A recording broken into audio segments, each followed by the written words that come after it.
Ninakaw ang lahat sa akin.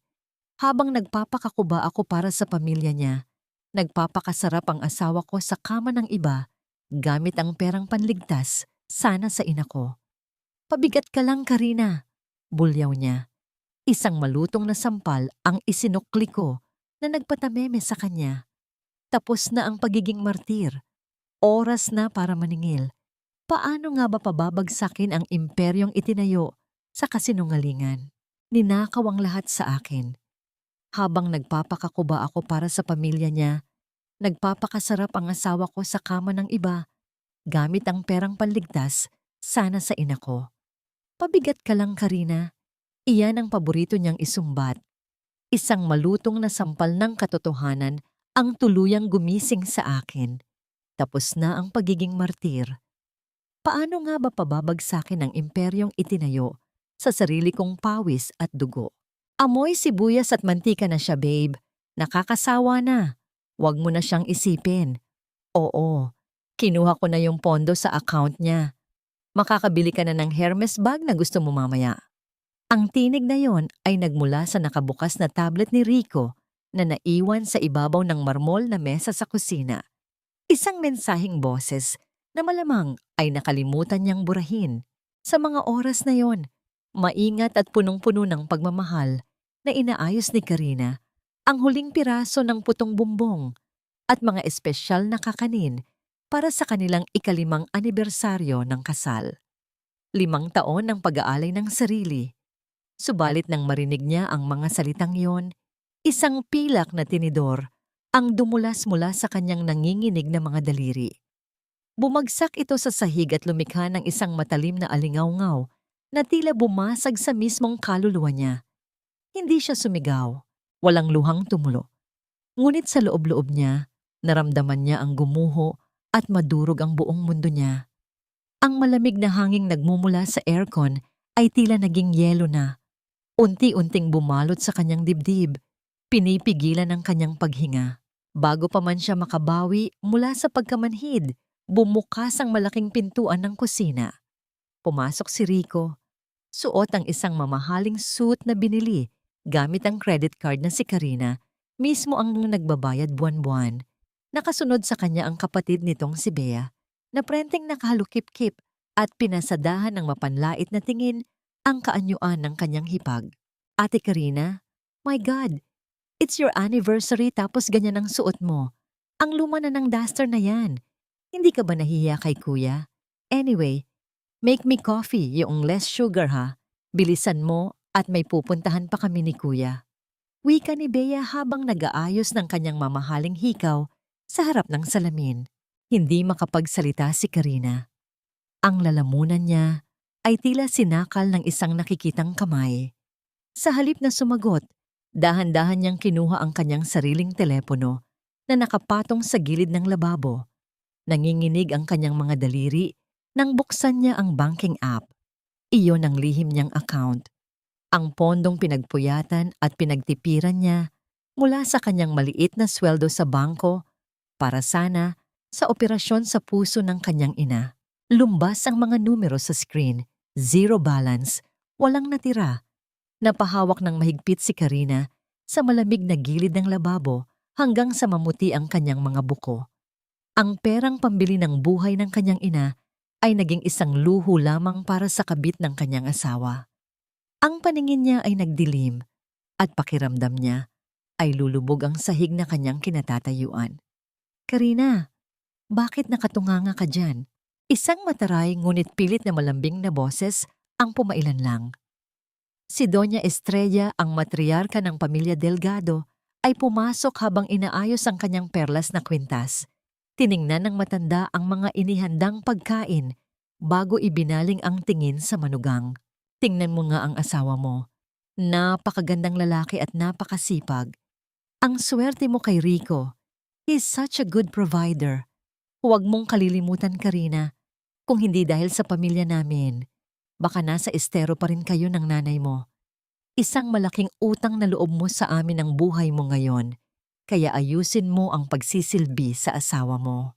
Bawat salita ni Doña Estrella ay tila asidong ibinubuhos sa sariwang sugat. Provider? Pamilyang nag-ahon sa kanya, isang nakakabaliw na kabalintunaan. 5 taon niyang pinatakbo ang mga pekeng negosyo ni Rico. 5 taon siyang nagbayad ng mga utang ng pamilyang ito upang mapanatili ang kanilang pekeng karangyaan. At ngayon, ipinapamukha sa kanya na siya pa ang may utang na loob habang ninanakawan siya ng pag-asa. Lumapit si Karina sa gripo at binuksan ito upang hugasan ang kanyang mga kamay. Nagkukunwaring abala upang itago ang nagbabadyang pag-apaw ng kanyang emosyon. Tahimik niyang tinanggal ang lumang band-aid sa kanyang hintuturo. Isang hiwa mula sa kutsilyo kahapon habang naghihiwa ng karne para sa pamilyang ito. Nakikita niya ang paglabas ng kaunting dugo mula sa sariwang sugat. Tinitigan niya ito ng maigi.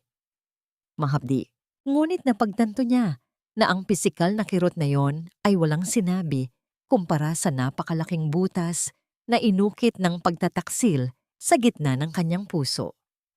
Ito ang patunay ng kanyang pagkatao. Sugatan, ngunit patuloy na nagdurugo para sa mga taong walang pakialam sa kanya. Nag-ilaw ang screen ng kanyang telepono at bahagyang nanginig ito sa ibabaw ng marmol. Isang mensahe mula sa ospital. Ang bayarin para sa operasyon ng iyong ina ay 3 araw ng huli. Kung walang maibibigay na down payment ngayon, mapipilitan kaming ilabas siya sa intensive care unit. Sino po ang magbabayad? Kinagat ni Karina ang kanyang ibabang labi hanggang sa malasahan niya ang sarili niyang dugo. Sa hindi kalayuan, nakita niya ang pag-uga ng mga balikat ni Rico. Nakatalikod ito sa kanya at tuwang-tuwang nakikipag-usap sa telepono. Isang malapad at nakakainsultong ngiti ang nakapaskil sa mukha ng asawa habang tinatawag na "Babe" ang kabilang linya. Dahan-dahang binalot ng mga daliri ni Karina ang hawakan ng matalim na kutsilyong ginamit niya kanina sa paghihiwa ng mangga. Ang hawakan nito ay malamig, kasing lamig ng bigla ang pagbabago sa kanyang sistema. Humakbang siya palapit kay Rico. 1, 2, tahimik siyang tumayo sa likuran ng lalaking minahal niya ng buong buhay niya. Ang sinag ng araw mula sa bintana ay tumama sa matalim na dulo ng kutsilyo. Sumasalamin sa biglaang pagkamatay ng lahat ng emosyon sa kanyang mga mata. Sa likod ng nagagalak na asawa, nakatayo ang isang asawang babae na tinanggalan ng kaluluwa. Ano ang susunod niyang gagawin? Dahan-dahang inilapag ni Karina ang matalim na kutsilyo sa ibabaw ng marmol, kasabay ng tuluyang pagpatay niya sa natitirang kahibangan ng kanyang puso. Humarap siya kay Rico, hindi na bilang isang sunod-sunuran, kundi isang babaeng naghahanap ng kasagutan. Ipinakita niya ang screen ng kanyang telepono kung saan nakadetalye ang huling transaksyon mula sa kanyang bank account na naging dahilan kung bakit tuluyang naging si Fayo ang kanyang umaga. Saan napunta ang pera para sa operasyon ng nanay ko, Rico? Ang boses ni Karina ay nanginginig, ngunit may bahid ng malamig at nakakakilabot na tapang na wala ang nangiti sa mukha ni Rico. Sa halip na makakita ng pagsisisi, isang madilim na anyo ng galit ang bumalot sa mukha ng kanyang asawa. Pinanliitan siya nito ng mga mata bago magpakawala ng mga salitang sinadyang sumugat. Ano ang pera? Yung pondong nakatambak lang dyan habang namomroblema ako sa mga kliyente ko? Ginamit ko para sa negosyo natin. At bakit mo ako tinatanong ng ganyan? Tiningnan mo ba ang sarili mo sa salamin, Karina? Mukha kang katulong, amoy bawang at sibuyas ka palagi. Paano ako gaganahan sa'yo? 5 taon na tayo, pero hanggang ngayon, hindi mo man lang ako mabigyan ng anak. Kaya huwag mo akong sisisihin kung naghahanap ako ng lambing sa iba dahil nagkukulang ka bilang asawa. Bawat salita ay mistulang punyal na itinarak at pinilipit sa kanyang dibdib. Ngunit bago pa siya makasagot, pumagitna si Doña Estrella. Ang nangiti ng matanda ay matamis, kalmado, ngunit ang mga mata nito ay naglalaman ng nakalalasong kamandag na bumabaluktot sa katotohanan. Karina, anak, huwag kang masyadong emosyonal. Nakakasira iyan ng kalusugan. Hinawakan ng matanda ang balikat niya. Isang haplos na pakiramdam ay kuko ng isang ibong mandaragit na bumaon sa kanyang balat. Kalimutan mo na iyang maliit na halaga. Alalahanin mo, 5 taon na ang nakararaan ng mabaon sa utang ang pamilya ninyo dahil sa sakit ng tatay mo, kami ang sumalo sa inyo. Pinabango namin ang apelyido mo nang maging delgado ka. Isang malaking utang na loob mo sa amin ang lahat ng kinakain, tinutulugan, at isinusuot mo ngayon. Bilang asawa, tungkulin mong intindihin ang mga pangangailangan ng lalaki. Ang mga lalaki ay likas na naghahanap ng panandaliang aliw, lalo na kung may hindi ka na ibibigay sa loob ng tahanan. Lumapit din si Bea, sumimsim ng kape at tinaasan siya ng kilay. Correct. At saka, hello? Pera ni kuya, pera nating lahat. Kasama ka na sa pamilyang ito, kaya kung ano man ang kinikita mo sa bangko, ambag mo yan sa grasya ng mga delgado. You owe us your life, kaya don't act like a victim here. Tinitigan ni Karina ang 3 mukhang nasa kanyang harapan. Ang asawang manloloko na walang paninindigan, ang biyenang ginagamit ang tradisyon para mangabuso, at ang hipag na nabubuhay bilang isang linta. Sa mga sandaling iyon, tila may isang makapal na piring na pilit at marahas na tinanggal mula sa kanyang mga mata. Wala na silang konsensya at kailanman ay hindi nila siya itinuring na pamilya. Ang lahat ng paliwanag, pagmamakaawa at katwiran ay magiging basura lamang sa harap ng mga taong ginagawang sandata ang utang na loob. Natuyo ang mga luha sa gilid ng kanyang mga mata. Sa halip na lumaban at mag-aksaya ng laway upang ipagtanggol ang sarili, itinungo ni Karina ang kanyang ulo. Huminga siya ng malalim at nagpakawala ng isang pilit, artipisyal at malamyang paghingi ng tawad.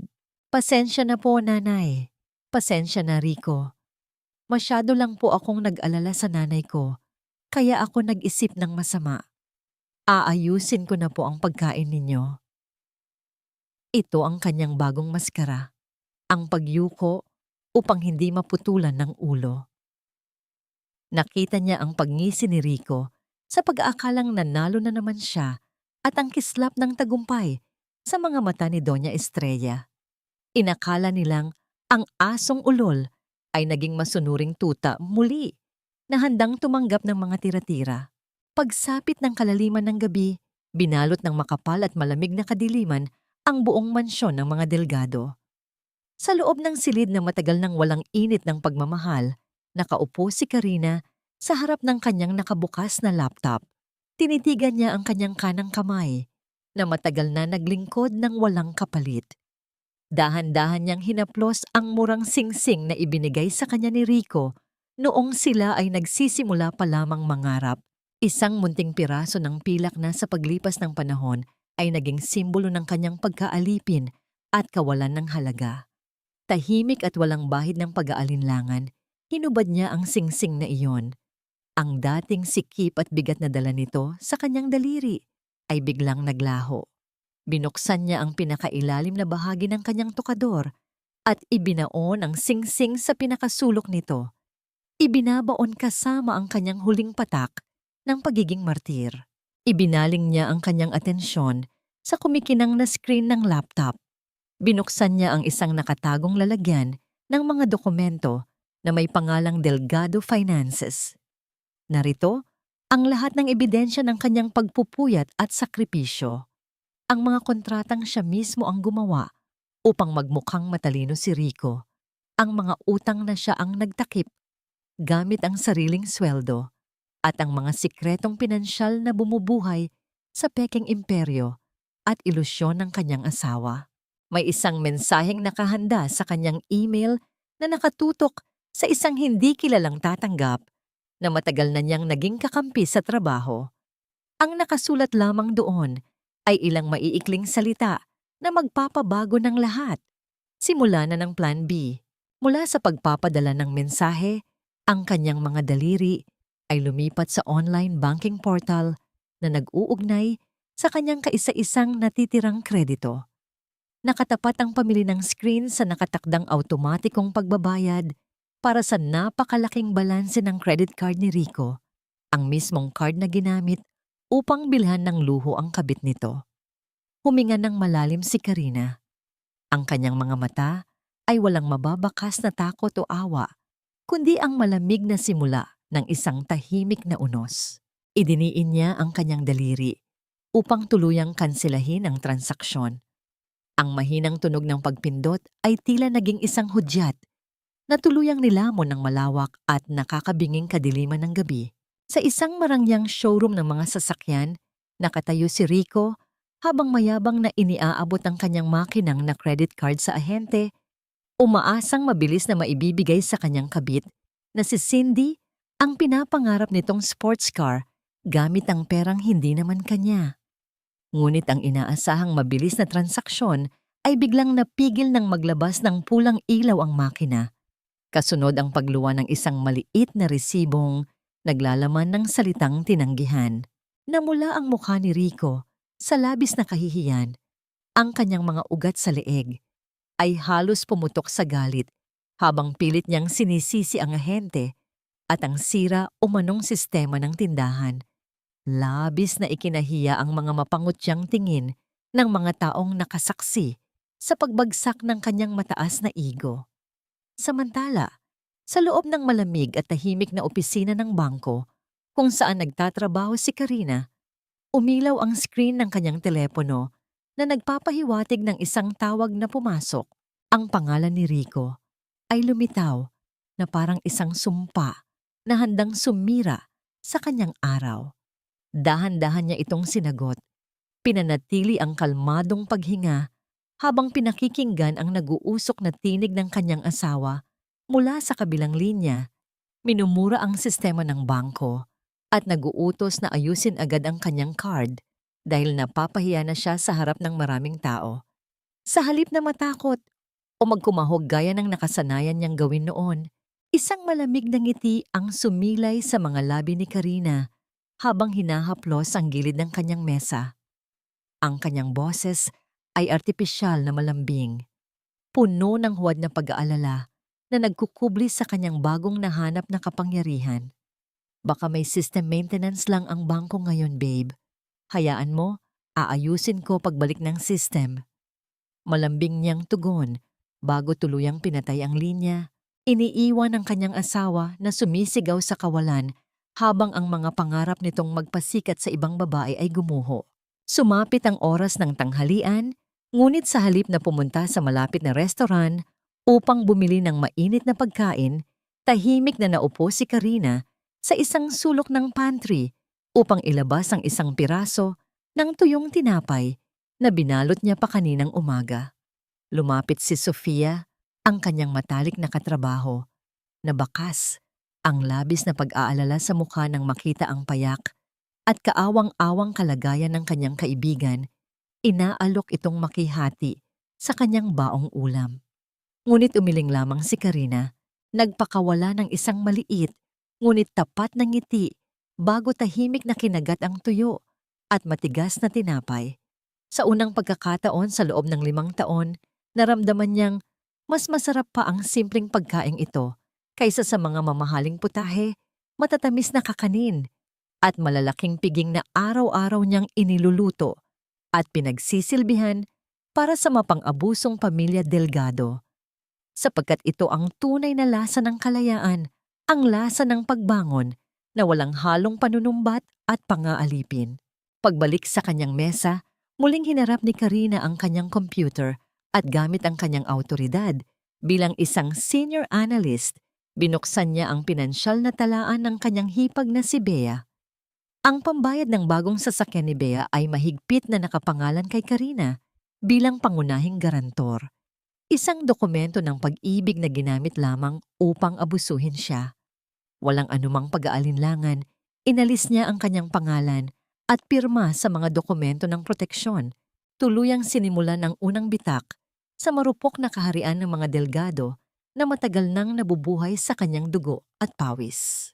Habang ginagawa niya ito, naramdaman niya ang isang pamilyar at mabigat na paningin na tumatagos sa salamin ng kanyang opisina. At nang iangat niya ang kanyang mga mata, nakita niya ang isang matangkad na lalaking nakasuot ng maayos na suit na tahimik na nagmamasid sa kanya mula sa labas ng bangko. Ang mukha ng lalaki ay bahagyang nababakuran ng anino ng malaking puno, ngunit ang kanyang presensya ay nagdadala ng isang pamilyar na pakiramdam ng kaligtasan at paggalang na matagal na niyang kinalimutan sa piling ng kanyang asawa. Bago pa man makilala ni Karina kung sino ang estrangherong yon na may mainit na mga mata, lumihis ang lalaki at tahimik na naglaho sa kumpol ng mga naglalakad na tao. Ang kanyang pag-iisip ay mabilis na naputol nang muling mag-ilaw ang screen ng kanyang telepono, nagpapakita ng isang apurahang mensahe mula sa doktor ng kanyang ina. Nang basahin niya ang nilalaman, tila nahugot ang lahat ng hangin sa kanyang baga at napalitan ng malamig na pangamba ang kanyang matapang na puso. Ang kondisyon ng kanyang ina ay biglaang lumala ng matindi at malinaw na sinasabi ng mensahe na kung walang papasok na malaking pondo para sa deposito ng operasyon bago matapos ang araw na ito, ang pag-asa nitong mabuhay ay tuluyan ng maglalaho. Ang kalmado niyang paghihiganti ay biglang gumuho at hinaluan ng matinding takot, habang ang mabilis at masakit na pagkabog ng kanyang dibdib ay tila nakipagkarera sa umaalingaw-ngaw na wangwang ng isang ambulansyang nagmamadaling bumagtas sa kalsada. Nagdadala ng malagim na babala na ang oras ay unti-unti nang nauubos. Wala nang inisip si Karina, kundi ang buhay ng kanyang ina nang suungin niya ang malakas at walang ampat na buhos ng ulan patungo sa ospital. Basang-basa ang kanyang manipis na blusa at maging ang kanyang buhok ay nakadikit na sa kanyang giniginaw na balat nang marating niya ang malamig na pasilyo ng intensive care unit. Lumuhod siya sa harap ng doktor, mahigpit na nakahawak sa laylayan ng puting uniforme nito at nagmakaawa ng ubod ng higpit na bigyan pa siya ng kahit kaunting palugit upang makahanap ng malaking halaga para sa operasyon. Ngunit ang batas ng ospital ay hindi kayang baliin ng puro luha lamang, kaya't sa gitna ng kanyang matinding desperasyon ay pinilit niyang tawagan ang asawang si Rico bilang huling pag-asa. Ang pagsagot ni Rico sa kabilang linya ay sinabayan ng malakas at dumadagundong na musika mula sa isang bar, isang malinaw na patunay ng kanyang pagpapakasarap habang naghihingalo ang biyenan. Bakit ba ang gulo-gulo mo, Karina? Hindi mo ba alam na may mahalaga akong meeting sa mga kliyente ko? Kaya huwag mo akong istorbuhin sa mga walang kwentang bagay na yan. Ang malutong at walang pusong sigaw ni Rico. Bago nito tuluyang pinutol ang komunikasyon, iniiwan si Karina na nakatitig sa namatay na liwanag ng kanyang telepono habang ang kanyang puso ay pinipiga ng kawalang pag-asa. Nanghina ang mga tuhod ni Karina at dahan-dahan siyang naupo sa malamig na sementadong hagdanan sa labas ng ospital. Hinayaan niya ang walang habas na pagbagsak ng ulan na itago ang mainit na luhang kanina pa nagbabadyang kumawala mula sa kanyang pagod na mga mata. Niyakap niya ang kanyang mga binti habang nanginginig ang buong katawan, umiiyak sa isang matinding katahimikan na mas nakakabingi pa kaysa sa anumang sigaw ng pighati. Ramdam ang labis na kalungkutan at pag-iisa sa mundong tila tinalikuran na siya. Sa kalagitnaan ng kanyang pagdurusa, isang malapad na anino ang biglang sumalo sa kanyang paningin at ang matatalim na patak ng ulan na tumatama sa kanyang balikat ay biglaang huminto. Dahan-dahan niyang iniangat ang kanyang luhaang mukha at nakita ang isang pamilyar na bulto ng lalaki na nakatayo sa kanyang harapan. May hawak na isang malaking itim na payong na nakahilig ng husto upang maprotektahan siya, habang ang kabilang balikat nito ay hinahayaang mabasa ng walang awang ulan. Ito ay si Lucio Ramos, ang kanyang dating boss at isang iginagalang na tao sa mundo ng pananalapi, na ang mga mata ay naglalaman ng isang uri ng pag-aalala at paggalang na hindi niya kailanman natagpuan sa mata ng sarili niyang asawa. Hindi na babagay ang isang napakagaling na babae sa ganitong kalagayan. Ang malalim at mahinahong wika ni Lucio habang tinititigan ng kanyang basang-basang anyo. Walang pagmamadali at walang anumang bakas ng pang-aabuso sa kanyang galaw nang ilabas ni Lucio ang isang makapal na brown envelope mula sa loob ng kanyang tuyong Amerikana at marahan itong inilapag sa nanginginig na mga kamay ni Karina. Ipinaliwanag ng lalaki na ang nilalaman noon ay paunang bayad para sa isang malaking proyekto sa disenyo ng pananalapi na nais niyang ipahawak ng personal kay Karina, isang hiwalay na trabaho na walang kinalaman sa pamilya Delgado upang muli nitong magamit ang angking talino. Kasabay ng pag-abot niya sa sobre, kumuha si Lucio ng isang malinis at puting panyo mula sa kanyang bulsa at iniabot ito sa babae. Sa pagtanggap ni Karina sa panyo, ang mga maiinit na daliri ni Lucio ay bahagyang sumayad sa kanyang malamig at namumutlang palad. Isang napakaikling pagkakataon na sapat na upang magpadala ng isang ligtas at matibay na init hanggang sa kanyang naghihingalong puso. Unti-unting pinatutunaw ang yelong bumalot sa kanyang pagkatao. Ang mga mata ni Karina ay nagbago mula sa pagiging mapanghusga at takot tungo sa isang malalim na pagpapasalamat. Kahit na sa isip niya ay patuloy na naglalaro ang katanungan kung paano nalaman ni Lucio na naroroon siya sa ospital sa pinakamatinding oras ng kanyang pangangailangan. Sa tulong ng panibagong pag-asang iyon ay naayos ni Karina ang bayarin ng kanyang ina. At kahit basang-basa pa rin ang kanyang mga damit, ay nagpasiya siyang umuwi sa mansyon upang magpalit. Ngunit pagbukas niya ng pinto ng kanyang sariling silid, bumungad sa kanya ang anyo ng hipag na si Bea na walang habas na hinahalongkat ang kanyang mga personal na kagamitan. Itinatapon ang kanyang mga murang damit sa sahig habang naghahanap ng anumang natitirang alahas na maaari nitong ipagbili. Ang matapang at walang galang na paghugot sa mga kahoy na lagayan at ang mapanlait na pagtawa ni Bea nang makita ang ilang lumang gamit ni Karina ay umalingaw-ngaw sa buong kwarto. Nag-iwan ng isang pait at galit na lalong nagpatibay sa desisyon ng babaeng nakatayo sa may pintuan na tuluyan nang tapusin ang kalbaryo ng kanyang buhay. Tiningnan ni Bea si Karina mula ulo hanggang paa. Ang mga labi ay nakapulupot sa isang mapangutyang ng ngiti habang walang pakundangan nitong inihagis ang mga murang blusa ng kanyang hipag pabalik sa sahig.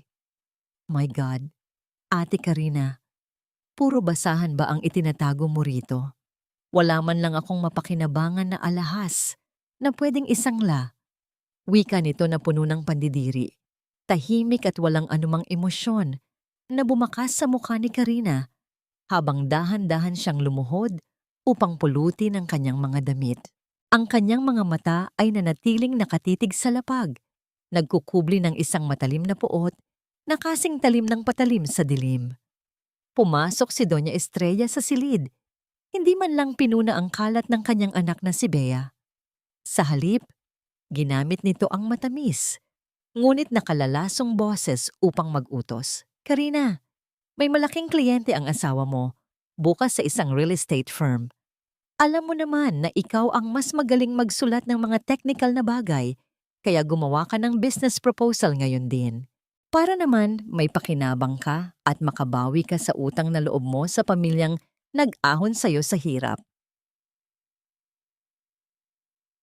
Binalot ng katahimikan ang buong mansyon habang mag-isang nakaupo si Karina sa harap ng kanyang laptop hanggang madaling araw. Bawat paglapat ng kanyang mga daliri sa teklado ay may kasamang malalim na layunin. Maingat niyang binuo ang isang napakagandang business proposal na tiyak na ikatutuwa ng sinumang mamumuhunan. Ngunit sa ika-4 na pahina ng dokumento, itinanim niya ang isang nakamamatay na patibong.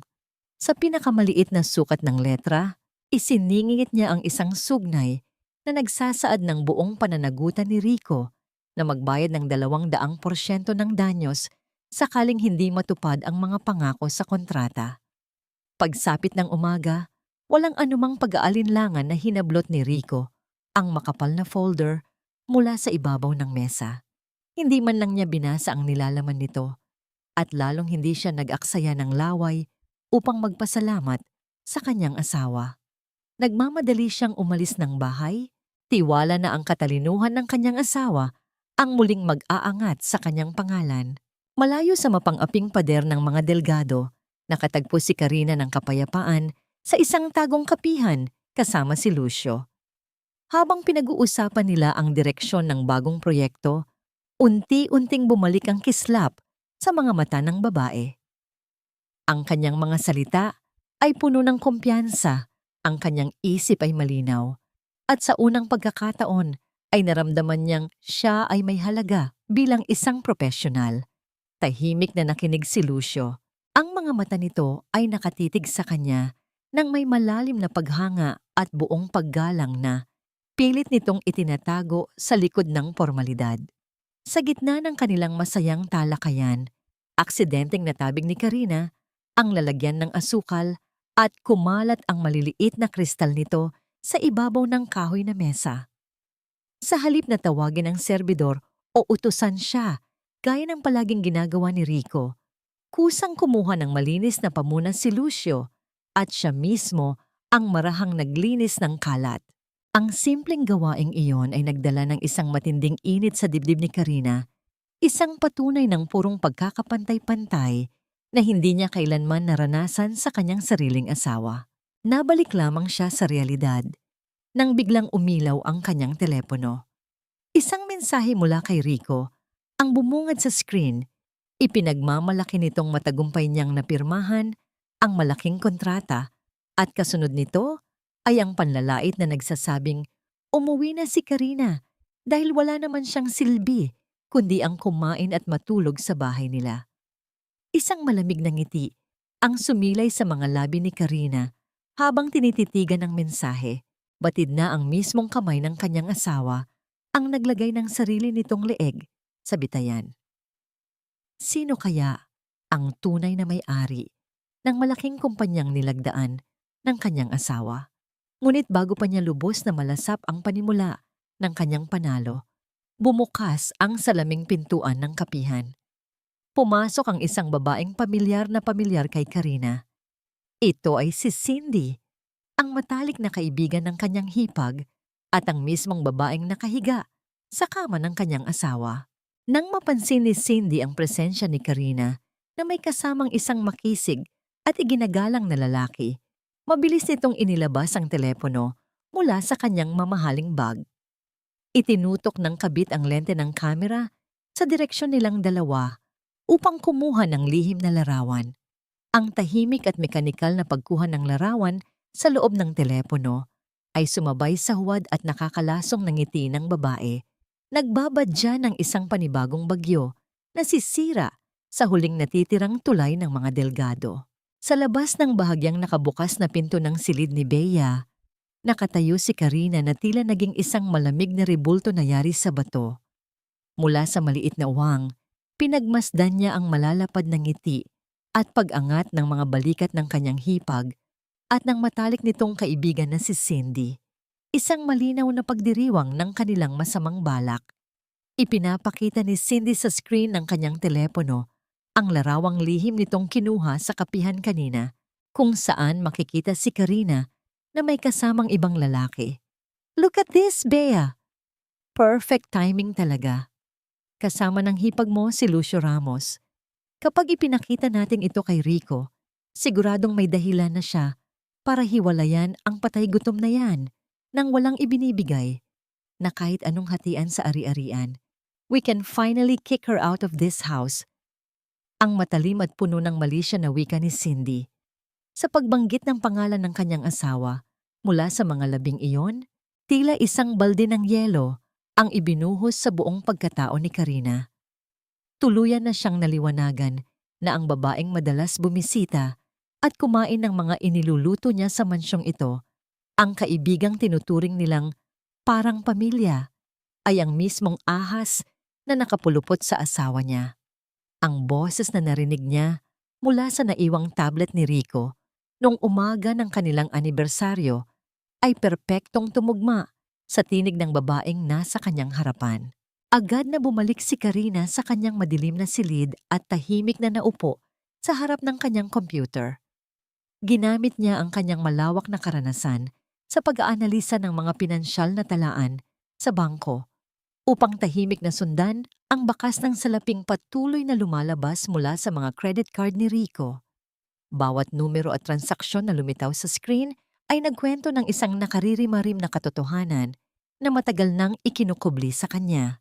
Natuklasan niya ang isang serye ng napakalaking pagbabayad para sa isang mamahaling kondominium na matatagpuan sa isang sikat na distrito, isang ari-arian na binili ni Rico at lantarang ipinangalan kay Cindy gamit ang perang siya mismo ang nagpapakahirap na kitain.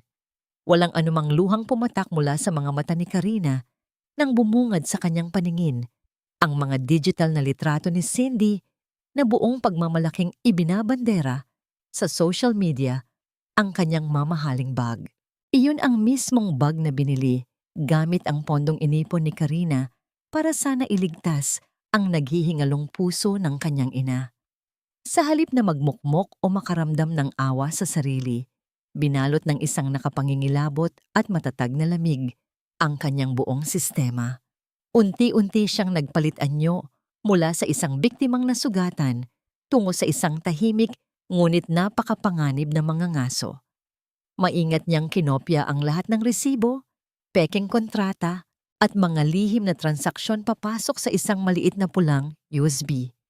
Binigyan niya ng matibay na password ang bawat folder, habang ang mismong litrato ni Cindy, dala ang nasabing bag ay malinaw niyang pinangalanan ng isang simpleng pamagat na nangangahulugang tiket patungo sa kulungan. Sa kabilang dako, malayo sa kaalaman ng mga delgado, habang nag-aayos ng sarili si Cindy sa tapat ng salamin ng kanyang bagong kondo, ay lihim itong nagpapadala ng mensahes sa isang hindi kilalang tao. Tinatawag nito si Rico na isang minahan ng ginto na unti-unti nang nauubos ang yaman at malapit na niyang bitawan upang maghanap ng bagong biktima. Isang madilim na motibo ang nagbabadyang sumira sa pamilyang matagal nang nabubuhay sa ilusyon. Kinabukasan, lumabas si Karina ng kanyang silid upang maghanda ng almusal bilang bahagi ng kanyang pagpapanggap. Ang kanyang pulang USB na naglalaman ng lahat ng sikreto ay nakapatong lamang sa ibabaw ng kanyang tokador. Pumasok si Doña Estrella sa silid ng manugang upang maghanap ng mamahaling pabango na maaari nitong pakialaman gaya ng nakagawian nito.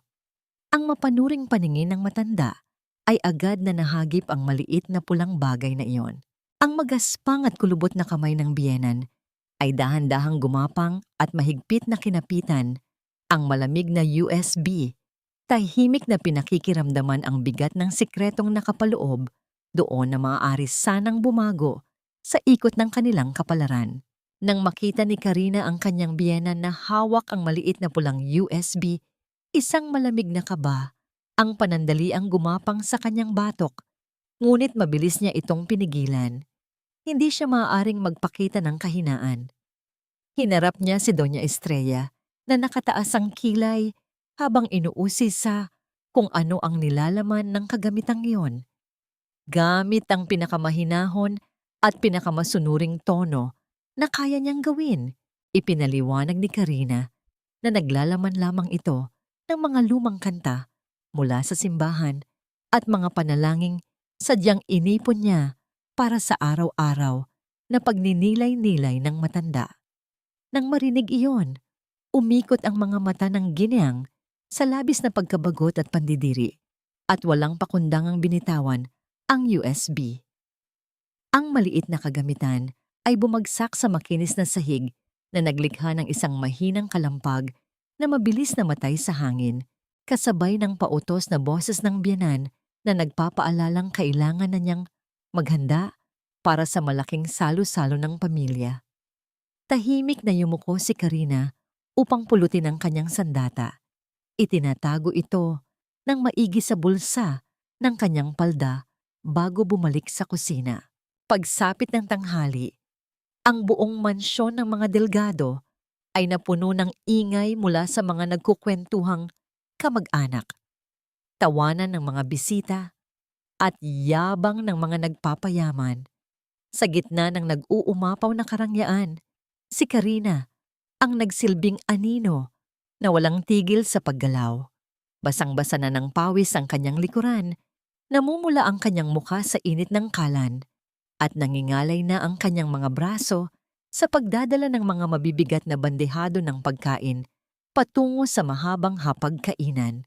Habang maingat niyang binubuhat ang isang malaking mangkok ng mainit na sabaw palapit sa pwesto ni Bea at ng matalik nitong kaibigan na si Cindy, nagpalitan ng makahulugang tingin ang dalawa. Sa isang iglap, sinadyang iharang ni Bea ang kanyang nakastileto na paa sa mismong daraanan ng kanyang hipag. Nawalan ng balanse si Karina. Ang mamahaling mangkok ay nagkadurog-durog sa makinis na marmol habang ang umuusok na sabaw ay kumalat sa kanyang paanan at dumungis sa kanyang uniforme, kasabay ng isang nakabibinging alingaw-ngaw ng pagkabasag na umagaw sa atensyon ng buong angkan. Huminto ang lahat sa pagkain.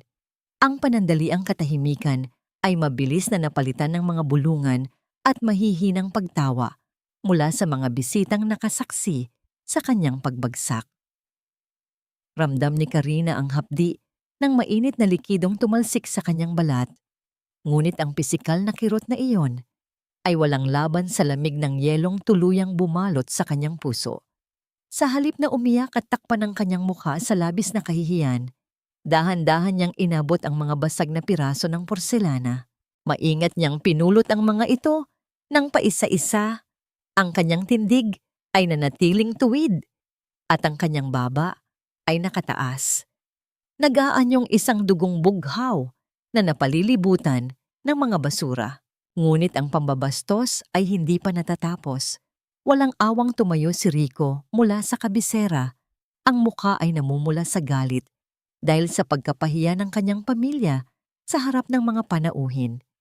Buong lakas niyang inihampas ang isang nakaprintang litrato sa ibabaw ng mesa na nagdulot ng isang matalim at nakakagulat na ingay. Ito ang larawang ninakaw ni Cindy mula sa kapihan, kung saan makikita si Karina at si Lucio na magkasama. Ang kapal ng mukha mo, Karina. Wala ka ng silbi sa bahay na ito. Palagi ka pang gumagawa ng kapalpakan. Tapos malalaman ko na nagagawa mo pang lumandi sa ibang lalaki sa labas. Ganyan ba ang iginaganti mo sa lahat ng ginawa ng pamilya ko para sa'yo? Ang umaalingaw-ngaw na sigaw ni Rico, idinidirekta ang lahat ng atensyon sa huwad na pagtataksil ng kanyang asawa upang pagtakpan ang sarili nitong mga kasalanan. Mabilis na pumagitna si Doña Estrella, hindi upang ipagtanggol si Karina, kundi upang lalo pa itong ibaon sa putik. Ginamit muli ng matanda ang kanyang posisyon bilang tagapangalaga ng moralidad. Iginigiit na ang ginawa ni Karina ay isang malaking kasalanan laban sa Diyos at sa dangal ng mga Delgado. Ipinag-utos ng biyenan na lumuhod si Karina sa harap nilang lahat at magmakaawa ng tawad sa kanyang asawa upang mapanatili ang dangal ng kanilang angkan, isang sukdulang pagpapababa na naglalayong tuluyang durugin ang natitirang pagkatao ng babae. Tinitigan ni Karina ang malalaking matang nag-aabang sa kanyang pagyuko. Naramdaman niya ang matinding pagbigat ng hangin. Ang bawat segundo ay tila bumabagal habang hinihintay nilang gumapang siya sa sahig. Ngunit hindi siya lumuhod. Dahan-dahan at buong tapang siyang tumayo ng matuwid. Inaalis ang mga basag na piraso sa kanyang mga kamay. Sa kauna-unahang pagkakataon, sa loob ng 5 taon ng kanilang pagsasama, tinitigan niya si Rico hindi nang may pagmamahal, kundi nang may malalim at nakapangingilabot na awa. Sigurado ka bang gusto mong pag-usapan ang tungkol sa katapatan sa mismong hapag na ito, Rico? Ang boses ni Karina ay hindi sumigaw, ngunit ang malamig at matalas na tono nito ay sapat na upang magpatahimik sa buong silid. Bago pa man makasagot ang kanyang asawa o makapagsalita muli, ang nag-uusok sa galit na si Doña Estrella. Isang formal at pamilyar na tunog mula sa mismong pintuan ng mansyon ang bumasag sa namumuong tensyon. Isang lalaking nakasuot ng maayos na uniforme at may bitbit na makapal na folder ang nagpakilala bilang kinatawan ng pangunahing bangko ng mga delgado. Ang lalaki ay tumayo sa gitna ng bulwagan at walang pasubaling nagbasa ng isang formal na abiso. Ipinahayag nito sa harap ng lahat ng naguguluhang bisita na ang mga credit card, pati na rin ang malaking pautang na nakasanla sa mismong mansyong yon sa ilalim ng pangalan ni Ginoong Delgado, ay matagal nang lampas sa palugit ng pagbabayad. Ang malamig at propesyonal na tinig ng kinatawan ay nagtapos sa isang matinding babala na napilitan na ang bangko na pansamantalang selyuhan at ipasara ang mga ari-arian ng pamilya hanggat walang malaking halagang naibabayad. Ang labis na pagkabigla ay gumuhit sa mukha ng bawat miyembro ng angkan, habang ang isang nakamamatay at malamig na katahimikan ay tuluyang lumamon sa marangyang hapagkainan. Nabalot ng matinding pagkabigla at pagkalito ang buong pagkatao ni Rico. Walang sinayang na sandali. Iniwan niya ang naguguluhang mga panauhin at nagmamadaling nagtungo sa pangunahing sangay ng kanilang bangko. Basang-basa ng malagkit na pawis ang kanyang mamahaling asul na polo, habang pilit at mayabang na nakikipagtalo sa tagapamahala ng institusyon. Iginigiit niyang may malaking pagkakamali sa sistema at imposibleng ma-freeze ang kanyang mga prestihiyosong account. Ngunit isang malamig na katotohanan ang inilatag sa kanyang harapan nang ipakita ng tagapamahala ang isang legal na dokumentong nagpapatunay na ang kanyang nag-iisang garantor, ang kanyang asawang si Karina, ay formal nang nag-alis ng pangalan, pondo, at proteksyon isang linggo na ang nakalilipas. Gumuho ang lahat ng ilusyon at pagmamalaki ni Rico.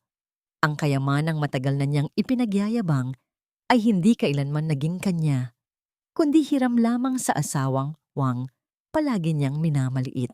Sa kabilang dako, sa loob ng marangyang silid ng mansyon na unti-unti nang nawawalan ng buhay, ipinatawag ni Doña Estrella si Karina.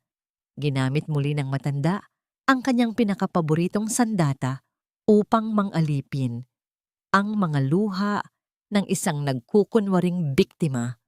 Mahigpit na hinawakan ng biyenan ang mga kamay ng manugang, nagmakaawa at ginamit ang moralidad at tradisyon upang igiit na gamitin ni Karina ang kanyang malinis na record at propesyon upang umutang sa ibang bangko at isalba ang bumabagsak na dangal ng pamilya. Walang tigil nitong ipinapaalala ang di umano'y utang na loob na hindi dapat kalimutan ng isang hamak na babaeng inahon nila mula sa estero ng kahirapan.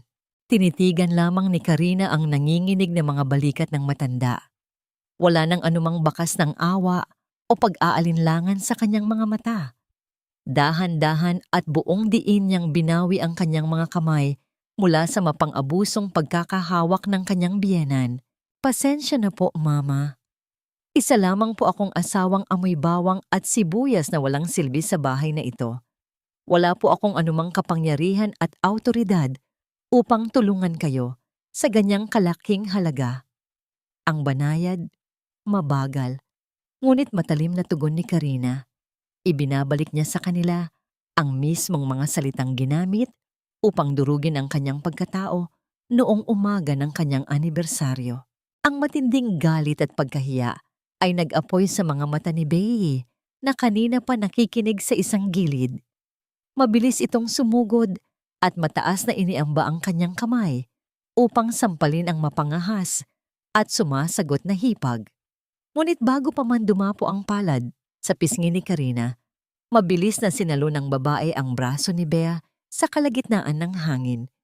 Mahigpit niyang kinapitan ang pulso ng hipag, nakabaon ang kanyang mga daliri bilang isang matibay na babala na tapos na ang panahon ng kanyang pagyuko at pagluha. Marahas at puno ng awtoridad niyang inihawi ang kamay ni Bea pabalik, dahilan upang mapaatras ang dalaga nang may panlalaki ng mga mata sa labis na gulat at takot. Walang lingon-likod na lumabas si Karina ng silid. Iniiwan ang mag-ina na lunod sa gitna ng kanilang sariling kapahamakan. Nang makalabas siya sa malamig na hardin, nag-ilaw ang screen ng kanyang telepono mula sa isang tahimik na tawag. Si Lucio ang nasa kabilang linya.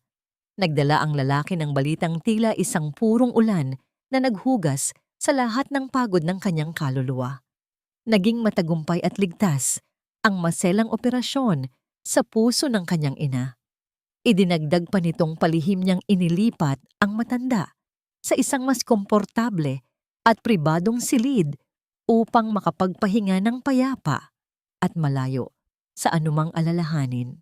Agad na bumiyahe si Karina patungo sa ospital nang may magaan na dibdib. Sa dulo ng mahaba at tahimik na pasilyo ng paggamutan, natagpuan niya si Lucio na pasensyosong naghihintay. Lumapit si Karina at tuluyan ng isinandal ang kanyang mabigat at pagod na ulo sa malamig na pader ng pasilyo. Isinasara ang kanyang mga mata habang pilit na kinakalma ang mabilis na pagtibok ng kanyang dibdib dahil sa bigat ng mga nangyari sa maghapon. Tahimik na tumayo si Lucio sa kanyang tabi. Ang kanilang mga balikat ay bahagyang nagdikit, nagpapalitan ng isang tahimik ngunit matibay na lakas na hindi na nangangailangan ng anumang pangakong binibigkas. Sa kalagitnaan ng pamamayapan ng kanilang paligid, bahagyang inangat ni Lucio ang kanyang kamay, naisa nang haplusin ang magulong buhok ni Karina upang ipadama ang kanyang labis na pag-aalaga. Ngunit pinigilan niya ang kanyang sarili. Itinigil ang kanyang kamay sa kalagitnaan ng hangin bilang tanda ng pinakamataas na antas ng paggalang sa babaeng nasa proseso pa lamang ng mahirap na paglaya. Sa halip, marahan niyang hinubad ang kanyang mainit at malinis na Amerikana at maingat itong isinampay sa nanginginig na mga balikat ni Karina. Ang init mula sa kasuotan ay mabilis na yumakap sa babae, nag-iiwan ng isang purong pakiramdam ng pagpapahalaga na nagpatulo sa isang solong butil ng luha mula sa kanyang saradong mga mata. Habang naghihilom ang mga sugat ni Karina sa loob ng ospital, ang mundo naman ni Rico ay patuloy sa mabilis na pagguho. Ang screen ng kanyang telepono ay walang tigil sa pag-ilaw. Naglalaman ng sunod-sunod at nagbabantang mensahe mula sa malaking kumpanya ng real estate na kanyang nilagdaan kahapon. Mahigpit nilang ipinag-uutos ang agarang pagbabayad ng 200% danyos dahil sa natuklasang nakatagong patibong sa mga dokumentong ipinasa ng kanyang kumpanya. Wala na siyang matakbuhan. Tila isang desperadong magnanakaw sa sarili niyang tahanan. Palihim na pumasok si Rico sa madilim na kwarto ng kanyang ina. Nanginginig ang kanyang mga daliri habang mabilis na iniikot ang mga numero sa lumang kahadeyero, umaasang makakakuha ng mga nakatagong alahas, titulo, o salapi upang isalba ang kanyang sarili mula sa kulungan. Nang tuluyang mabuksan niya ang mabigat na bakal na pintuan, nanlaki ang kanyang mga mata at nanlamig ang buong katawan. Walang laman ng kahadeyero, kundi mga alikabok. Saan napunta ang lahat ng natitirang kayamanan ng pamilyang ito? Ang kawalan ng laman ng malamig na bakal ay tila tumutugma sa mismong kaluluwa ng angkan ng mga delgado. Isang malaking kahong walang silbi, pinagnakawan ng sariling kasakiman at naghihintay na lamang ng tuluyang pagkasira. Balot ng desperasyon at kawalang pag-asa. Sa plitang pinuntahan ni Rico si Cindy sa mamahaling kondominium na binili niya para rito gamit ang perang ninakaw niya sa kanyang asawa. Sa harap ng babaeng naging dahilan ng pagkawasak ng kanyang pamilya, nagmakaawa siyang ibenta ang ari-arian upang mabayaran ang nag-uumpisang mga kaso laban sa kanyang kumpanya at maiwasan ang pagkakulong. Ngunit sa halip na pag-ibig at pag-unawa, isang mapangutyang ngiti at matatalim na salita ang ibinato sa kanya. Walang anumang pag-aalinlangang ipinamukha ni Cindy na wala na siyang pakinabang, na siya ay isang minahan ng ginto na tuluyan ng natuyo. Ikinuha ng babae ang kanyang mga maleta at iniwan si Rico na nakatayo sa gitna ng malamig na sala. Bit-bit ang lahat ng mamahaling gamit at tinawag pa siyang isang mahinang lalaki na walang kakayahang tumayo sa sariling mga paa. Samantala, sa loob ng marangyang silid sa mansyon ng mga Delgado, isang nakapangingilabot na katotohanan ang unti-unting nagbubunyag ng sarili. Nabaliw sa paghahanap si Bea sa kanyang mga bank account at personal na taguan ng yaman. Ang natitirang pera ng pamilya at ang lahat ng kanyang ipinagbiling alahas na lihim niyang ipinuhunan sa di umano'y malaking negosyo ng kanyang matalik na kaibigang si Cindy ay tuluyan ng naglaho.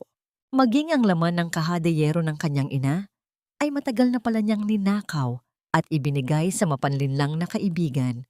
Nang matanto ni Bea na tinangay ni Cindy ang buong buhay nila at wala na siyang matatakbuhan, ang labis na pagkabigla at matinding panlulumo ay nagtulak sa kanya upang magwala, sinisira at inihahagis ang mga mamahaling palamuti sa kanyang kwarto habang ang kanyang lalamunan ay napupunit sa matinding pag-iyak ng pagsisisi at galit na walang makarinig. Ang sunod-sunod na sumpa ng karmang ito ay umabot sa sukdulan nang dumating ang kawan ng mga galit na nagpapautang sa mismong tapat ng malaking tarangkahan ng mga Delgado. Walang awang ibinuhos ng mga taong nalinlang ang pulang pintura at malansang bagoong na dumungis sa nagtataasang pader at gininto ang pintuan ng pamilyang mahilig magmalinis. Nang lumabas si Doña Estrella at makita ang karumaldumal na eksenang ito, nalanghap niya ang nakasusukang amoy ng kanilang tuluyang pagkasira.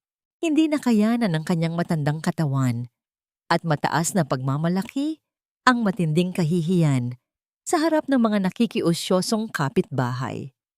Nawalan siya ng malay at bumagsak sa malamig na semento, iniiwan ang kanyang mga kasambahay na nagkukumahog upang siya ay buhatin papasok habang patuloy ang paniningil ng mga nagagalit na biktima. Mula sa ikalawang palapag ng mansyon, tahimik na nakatayo si Karina sa balkonahe. Dahan-dahan niyang isinusubo ang mainit na tsaa mula sa kanyang tasa.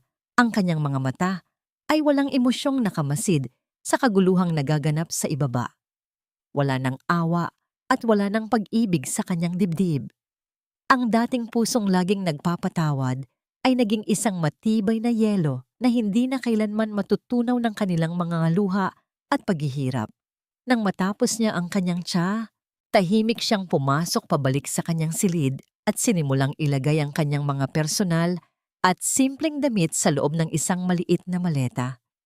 Habang nagliligpit, napadako ang kanyang paningin sa isang kahoy na lalagyan ng kanilang litrato sa kasal na siya mismo ang bumili noon mula sa unang sweldo niya.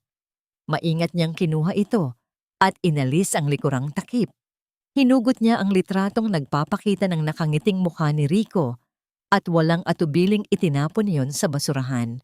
Itinago niya sa kanyang bag ang walang lamang kahoy na lalagyan, isang tahimik na paalala na ang tanging bagay na may halaga sa nakaraang 5 taon ay ang mga bagay na pinaghirapan niya gamit ang sariling pawis. Sa gitna ng pagkawasak ng buong kabahayan, dumating si Rico na tila isang taong pinagkaitan ng kaluluwa. Gulanit ang buhok at nanginginig ang mga tuhod dahil sa pagkawala ng kanyang kabit at pera. Sinalubong siya ng isang selyadong brown na sobre na nakapatong sa gitna ng hapagkainan. May nakasulat na maikling mensahe sa ibabaw nito na nagsasaad na ito ay isang espesyal na regalo para sa kanilang 5 anibersaryo. Nanginginig ang mga daliri ng lalaki habang pilit na pinupunit ang gilid ng sobre. Umaasang baka isa itong tulong mula sa kanyang asawa. Nang mailabas niya ang nakapaloob na dokumento at mabasa ang bawat letrang naroroon, tuluyang nawalan ng dugo ang kanyang mukha. Isa itong formal na panawagan mula sa korte para sa mga patong-patong na kasong malawakang panlilinlang sa pananalapi at pagnanakaw. Unti-unting nawalan ng lakas ang mga nanginginig na daliri ng asawang taksil. Hinahayaang dumulas ang mapait na hatol ng hustisya. Ang puting papel ng sakdal ay marahang lumapag sa makinis na sahig na marmol. iniiwan ang isang tahimik ngunit nakamamatay na katotohanan na tapos na ang kanyang pagiging hari. Sa ilalim ng nag-aapoy na kahel na langit ng dapit hapon, dahan-dahang hinila ni Karina ang kanyang maliit na maleta, palabas ng mansyong itinuring niyang bilangguan sa loob ng 5 taon. Sa loob ng bahay, hindi na kailangan ng anumang salita upang malaman ang nagaganap. Ang mga boses ni Rico at Bea na nagtatalo at nagbabasag ng kung ano-ano dahil sa nawawalang pera ay umaalingaw-ngaw hanggang sa labas. Ngunit para kay Karina, ang mga ingay na yon ay tila malalayo ng huni ng mga kuliglig na hindi na kayang gambalain ang kanyang kapayapaan. Bawat pag-ikot ng gulong ng kanyang maleta sa semento ay tila isang nota ng kalayaan. Bawat hakbang ay pagtanggal ng isang mabigat na kadena sa kanyang kaluluwa. Hindi na siya lumingon pa sa nagtataasang pader na nabahiran na ng pulang pintura at malansang bagoong. Ang mga bakas ng kasalanan ng mga pamilyang Delgado na hindi na niya kailanman muling lilinisin. Naghihintay sa ilalim ng malabay na puno ng banaba sa dulo ng kalsada ang isang itim na sasakyan. Nakatayo sa tabi nito si Lucio. Ang kanyang tindig ay matuwid at ang mga mata ay puno ng tahimik na paghanga habang pinagmamasdan ang paglapit ng babaeng sa wakas ay pinili ang sarili. Walang imik na kinuha ni Lucio ang maleta at inilagay ito sa likod. Bago marahang pinagbuksan ng pinto si Karina. Ang simpleng pagkilos na ito, ang pagtrato sa kanya ng may dignidad at pag-iingat ay nagdulot ng isang mahinang panginginig sa mga labi ni Karina. Tapos na ang mahabang gabi, Karina. Handa ka na bang makita ang iyong bagong simula? Ang mahinahong tanong ni Lucio habang sinisimulan ang pag-andar ng sasakyan, papalayo sa anino ng nakaraan. Tumigil ang sasakyan sa harap ng isang katamtamang laki, ngunit maaliwalas na gusali sa isang tahimik na bahagi ng lungsod. Pagpasok nila sa loob ng unit na inihanda ni Lucio, sinalubong si Karina ng init ng araw na tumatagos sa malalaking bintana at ang amoy ng bagong giling na butil ng kape na sadyang inihanda para sa kanyang pagdating. Walang marangyang kagamitan, walang mabibigat na palamuti, ngunit ang bawat sulok ay tila humihinga ng kaligtasan.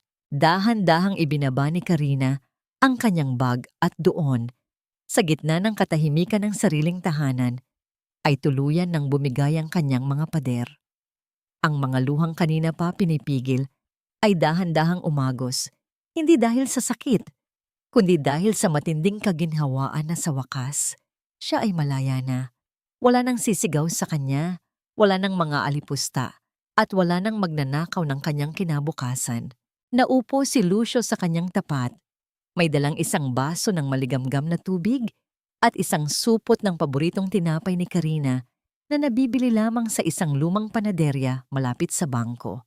Isang maliit na detalye na nagpapatunay na kahit noong mga panahong hindi pa sila magkalapit, palaging nakatitig si Lucio sa kung sino talaga siya. Ipinangako ko sa sarili ko na darating ang araw na makikita kitang lumilipad ng malayo sa mga taong pilit na pumuputol sa iyong mga pakpak. Ang bulong ni Lucio, ang kanyang tinig ay puno ng katapatan. Inabot niya ang kamay ni Karina at marahan itong pinisil, isang hawak na sapat na upang ipadama ang lahat ng suportang hindi kailanman naibigay ni Rico. Sa sandaling iyon, ang distansya ng kanilang mga katawan ay tila naglaho at ang tanging naitira ay ang matinding damdamin ng pag-asa at ang unti-unting paghilom ng mga sugat na matagal na niyang iniinda.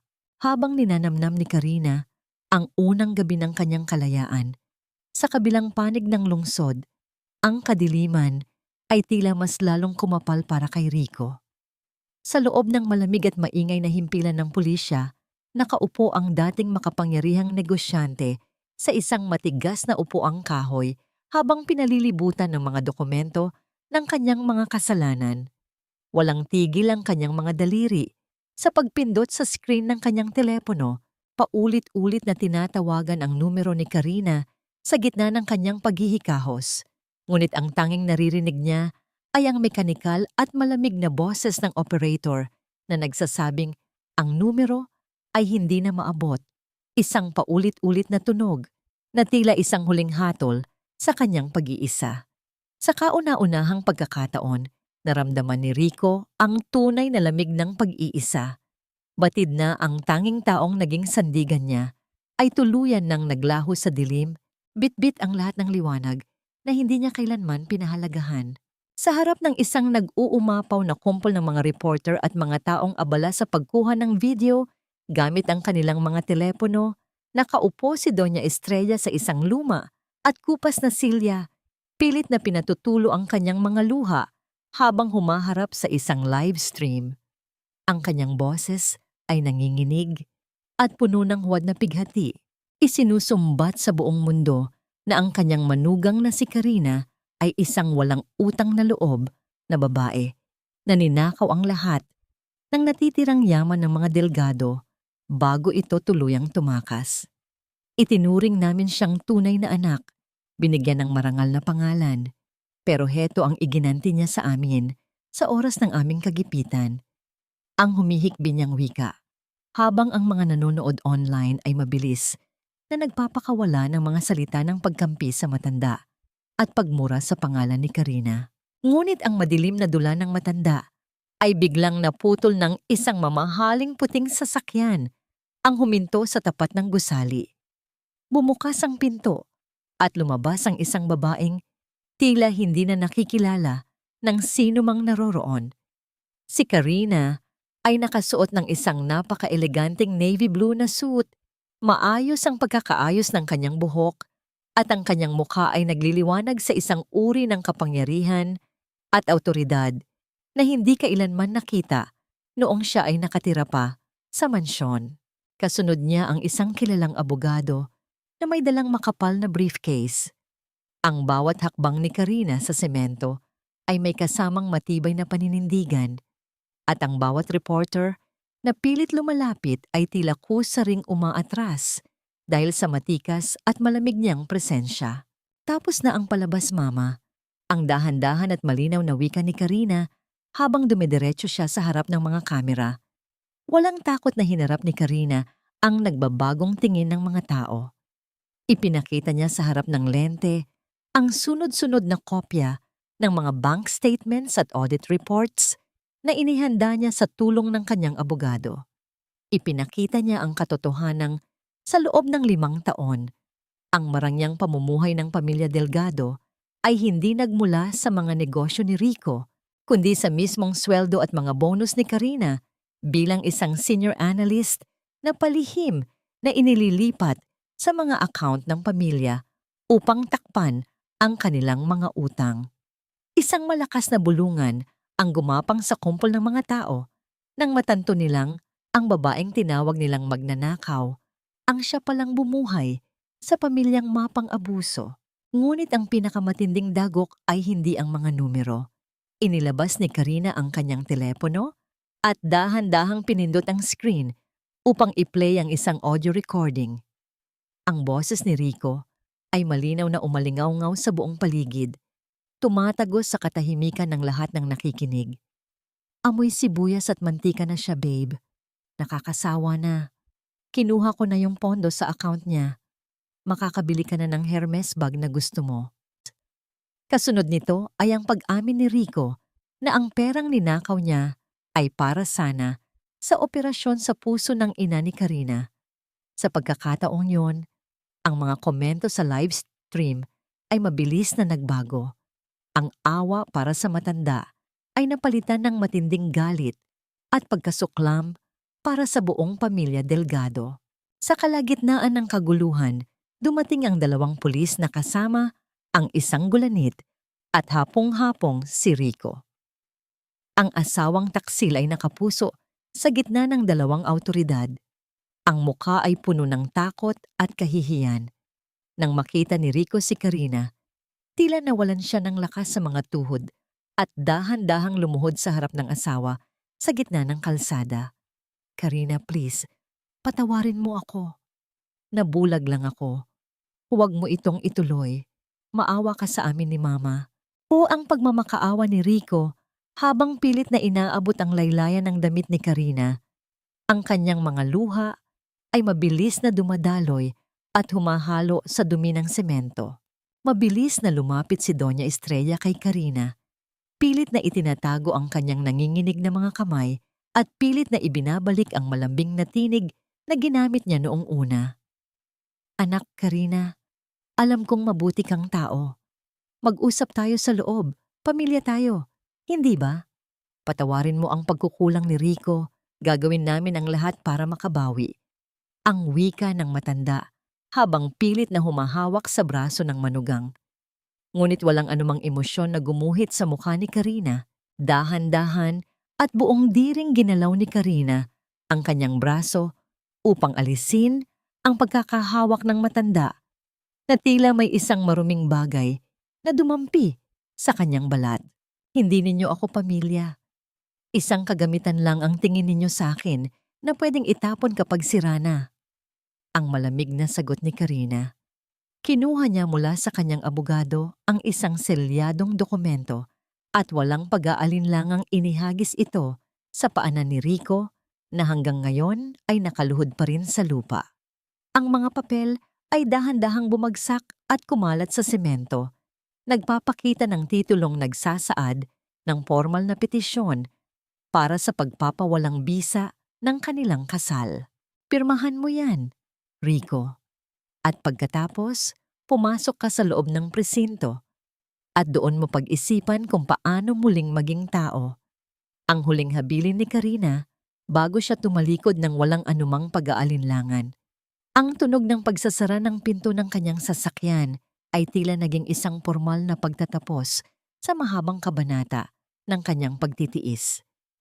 Habang umaalis ang sasakyan, naiwan ang mag-inang Delgado sa gitna ng kalsada, pinalilibutan ng mga taong may daladalang kamera na ngayoy saksi sa kanilang tuluyang pagbagsak at sa matinding karmang sila rin ang naghasik. Sa loob ng malamig at madilim na selda ng presinto, nakaupo si Rico sa isang matigas na sementadong higaan habang ang kanyang mga siko ay nakatukod sa kanyang mga tuhod. Wala na ang mamahaling pabango, wala na ang kislap ng kanyang mga mata, at wala na ang kayabangang dati ay bumabalot sa kanya. Ang tanging naririnig niya ay ang mahinang pagpatak ng tubig mula sa tumatagas na gripo sa kanto ng silid. Isang paulit-ulit na tunog na tila bumibilang sa bawat segundong nawawala sa kanyang buhay. Sa gitna ng katahimikan, ang tanging lumalabas sa kanyang mga labi ay ang mga salitang puno ng paninisi. Isinisisi niya ang lahat kay Bea, sa kanyang ina, at kay Cindy. Hindi matanggap na ang sarili niyang mga desisyon ang nagdala sa kanya sa likod ng mga rehas na bakal.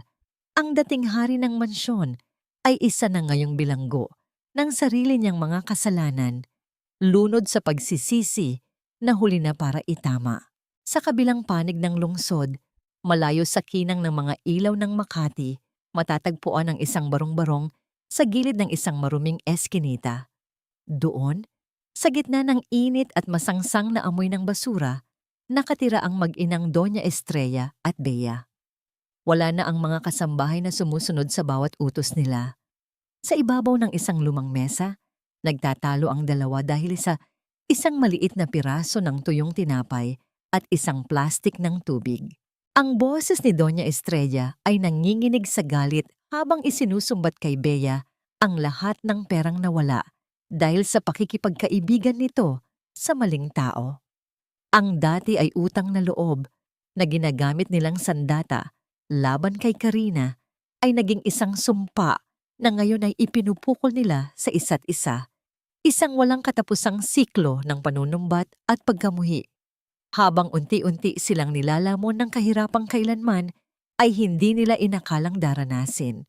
Habang naghihirap ang mga Delgado, si Cindy naman ay nagtatangkang tumakas patungo sa ibang bansa. Sa gitna ng mataong paliparan, suot ang malaking salamin at balabal upang hindi makilala. Mabilis siyang naglalakad patungo sa kanyang gate. Ngunit bago pa man niya maiabot ang kanyang boarding pass, dalawang malalaking bulto ng mga lalaking nakasuot ng itim na suit ang humarang sa kanyang daraanan. Hindi sila mga pulis, kundi ang mga tauhan ng mga taong pinagkakautangan niya ng malalaking halaga mula sa kanyang mga ilegal na transaksyon. Sa isang iglap, ang lahat ng perang ninakaw niya mula kay Rico at Bea ay kinuha sa kanya sa loob ng isang madilim na silid sa paliparan. Iniiwan siyang luhaan at walang kahit isang kusing, biktima ng sarili niyang laro ng panloloko. Sa gitna ng lahat ng kaguluhang ito, nakatayo si Karina sa harap ng malaking salamin sa loob ng kanyang bagong unit. Hawak niya ang isang matalas na gunting. Tiningnan niya ang kanyang mahabang buhok, ang buhok na matagal niyang inalagaan dahil iyon ang gusto ni Rico. Sa bawat pagbukas at pagsara ng talim ng gunting, ang mga hibla ng kanyang buhok ay dahan-dahang nalalaglag sa sahig, tila mga bahagi ng kanyang lumang pagkatao na kailangan ng bitawan. Hindi siya nakaramdam ng panghihinayang. Sa halip, sa bawat pagbawas ng bigat sa kanyang ulo, nararamdaman niya ang isang matinding kaginhawaan sa kanyang puso. Nang matapos ang kanyang paggupit, tumitig si Karina sa kanyang bagong anyo. Ang kanyang maikling buhok ay nagbigay diin sa kanyang matapang na mga mata at sa ngiting puno ng pag-asa. Ang anino ng nakaraan ay tuluyan ng napawi, pinalitan ng isang liwanag na nagmumula sa kanyang muling pagkabuhay bilang isang malaya at matatag na babae. Sa kauna-unahang pagkakataon, ang kanyang refleksyon ay hindi na nagpapakita ng isang martir, kundi ng isang reyna na handa ng pamunuan ng sarili niyang buhay. Nanginginig ang mga daliri ni Karina habang maingat niyang binubuksan ang sobrang iniwan ni Lucio sa kanyang mesa. Sa loob nito, isang sulat kamay na mensahe ang bumungad sa kanya. Bawat titik ay tila may dalang init na tumatagos sa kanyang puso. Ipinaliwanag ni Lucio ang dahilan ng kanyang biglaang pag-alis. Nais niyang ibigay kay Karina ang pinakamahalagang regalo, ang pagkakataong itayo ang sarili niyang pangalan nang wala ang anino ng sinumang lalaki. Ayaw niyang mabahiran ng maling hinala ang tagumpay ni Karina dahil alam ni Lucio na sapat ang galing at talino ng babae upang magningning sa sarili nitong paraan. Kalakip ng sulat ang isang listahan ng mga kliyente, hindi bilang limos, kundi bilang mga pintong handa nang buksan ng susi ng kanyang kakayahan. Huminga ng malalim si Karina. Ang kanyang mga luha ay pumatak sa papel, hindi dahil sa lungkot, kundi dahil sa labis na paghanga sa pag-ibig ni Lucio na mas piniling maghintay kaysa mangangkin. Lumipas ang isang taon at tila isang mabilis na daloy ng tubig sa batis. Ang bawat umaga ni Karina ay puno na ng sigla at layunin. Sa tapat ng isang mataas na gusali, sa puso ng syudad, nakapaskil ang isang makinang nakaratula na may pangalang Montoya Financial Services. Sa loob ng malawak at maayos na opisina, makikita si Karina na abala sa pag-aanalisa ng mga graph at numero. Suot ang isang eleganteng puting suit na nagbibigay diin sa kanyang bagong nahanap na kumpiyansa. Wala na ang takot sa kanyang mga mata. Pinalitan na ito ng talas ng isip at tatag ng loob. Ang bawat desisyong pinansyal na kanyang ginagawa ay nagdadala ng tagumpay sa kanyang mga kliyente. At sa loob ng maikling panahon, ang pangalang Karina Montoya ay naging simbolo ng integridad at kahusayan sa mundo ng pananalapi. Sa gitna ng kanyang abalang schedule, palaging may oras si Karina para sa pinakamahalagang tao sa kanyang buhay. Isang hapon, habang ang sikat ng araw ay marahang sumisilip sa bintana ng kanyang opisina, pumasok ang kanyang ina na may dalang mainit na tanghalian. Maayos na ang lagay ng puso ng matanda. Mapula ang mga pisngi at puno ng sigla ang bawat hakbang. Ang ganda-ganda ng anak ko. Ang malambing na wika ng kanyang ina habang inaayos ang kwelyo ng blazer ni Karina. Niyakap ng mahigpit ni Karina ang kanyang ina. Ninanamnam ang amoy ng kalinga na minsan ay muntik nang nakawin sa kanya ng kasakiman ng iba. Sa sandaling iyon, naramdaman ni Karina na ang bawat puyat at hirap ay sulit. Dahil sa wakas, ay nabibigyan na niya ng marangal na buhay ang kaisa-isang taong hindi siya tinalikuran. Habang nag-aayos ng gamit bago umuwi, aksidenteng narinig ni Karina ang balita mula sa telebisyong nakabukas sa labas ng kanyang silid. Ang pamilyar na pangalan ni Rico Delgado ay muling binanggit.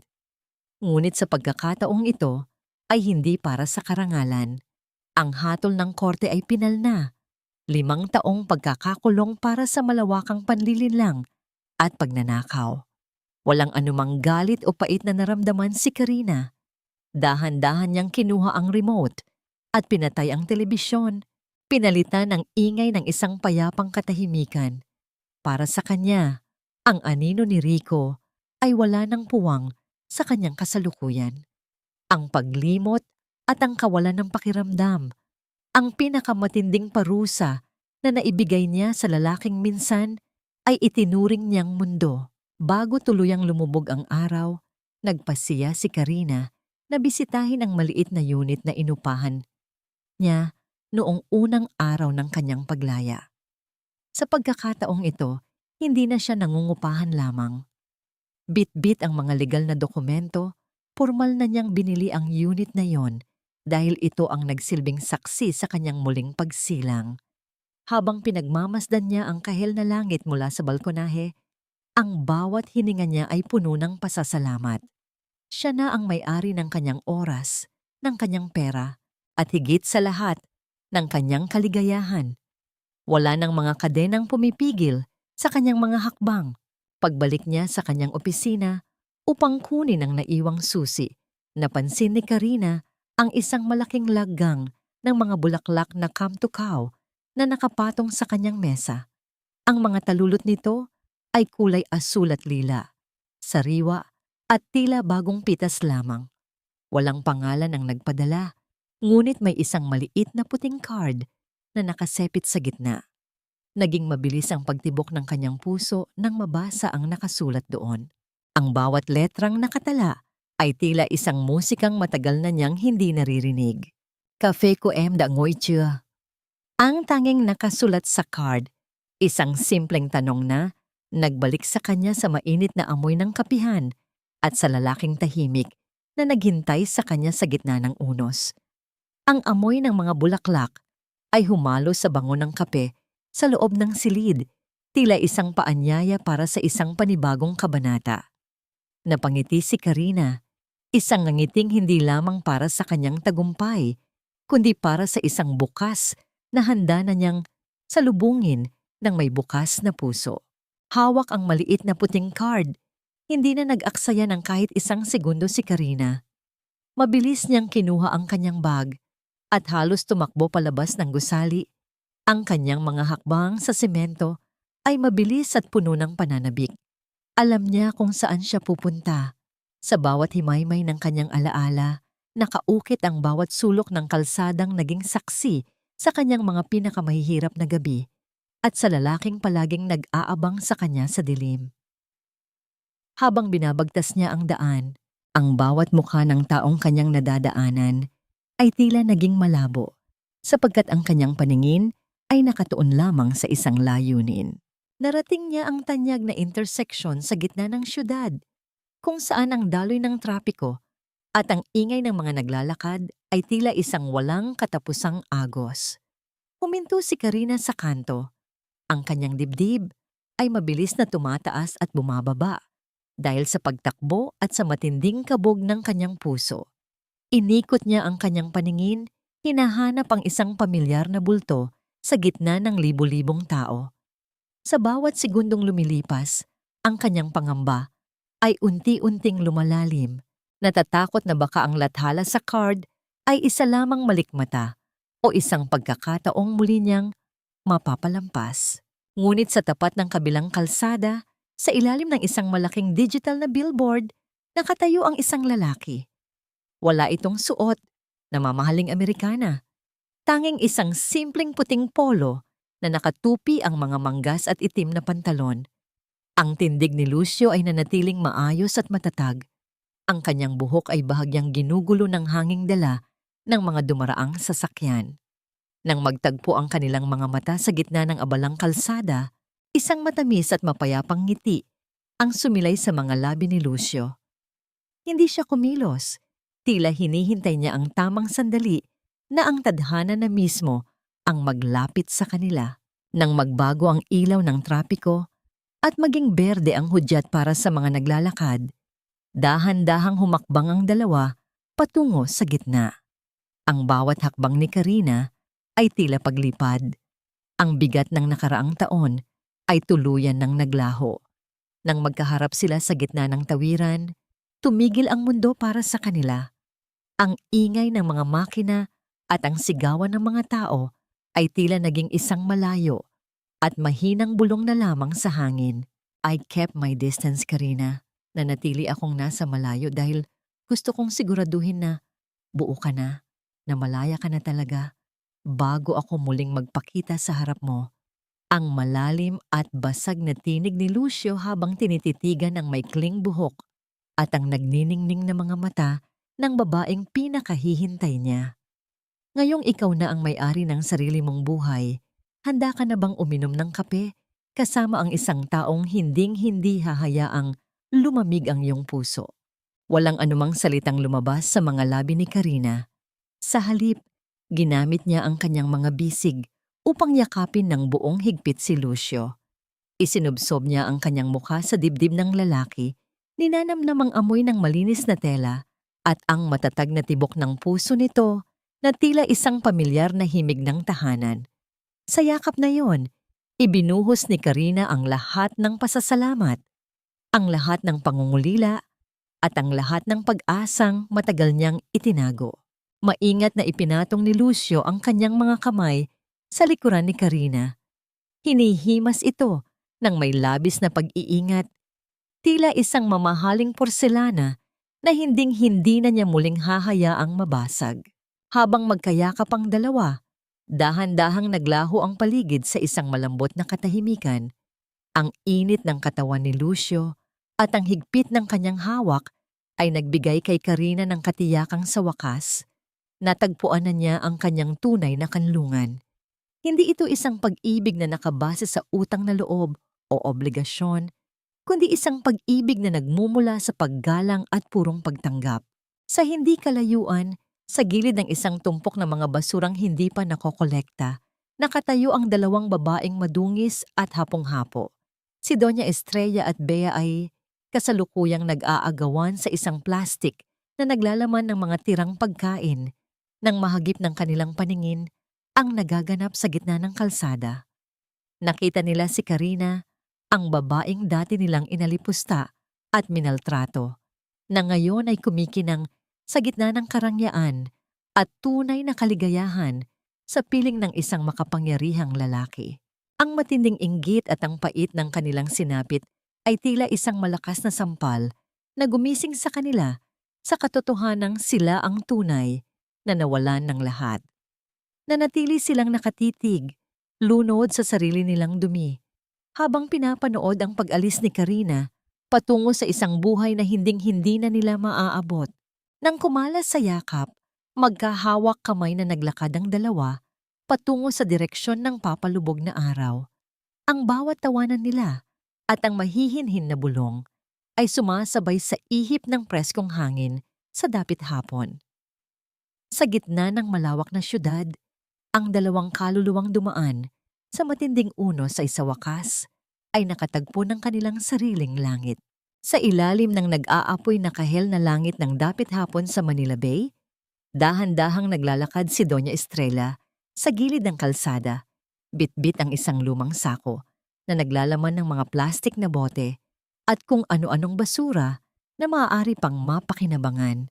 Ang dati ay makinang at maayos na buhok ng matriarka ng mga delgado ay naging kulay abo at gulo-gulo na, habang ang kanyang mga kamay na dati ay puro ginto, ang palamuti ay puno na ngayon ng dumi at kalyo. Sa kanyang tabi, nakaupo si Bea sa isang luma at butas na karton. Ang mukha ay hapong-hapo at walang kahit anong bakas ng dating ganda. Napahinto ang matanda nang mahagip ng kanyang paningin ang isang malaking billboard sa tapat ng kalsada. Doon, sa gitna ng naglalakihang mga gusali, nakapaskil ang mukha ni Karina Montoya, ang babaeng dati nilang itinuturing na basahan, na ngayon ay kinikilala bilang isa sa pinakamahusay na financial consultant sa bansa. Isang malalim na buntong hininga ng matinding panghihinayang ang kumawala sa mga labi ni Estrella.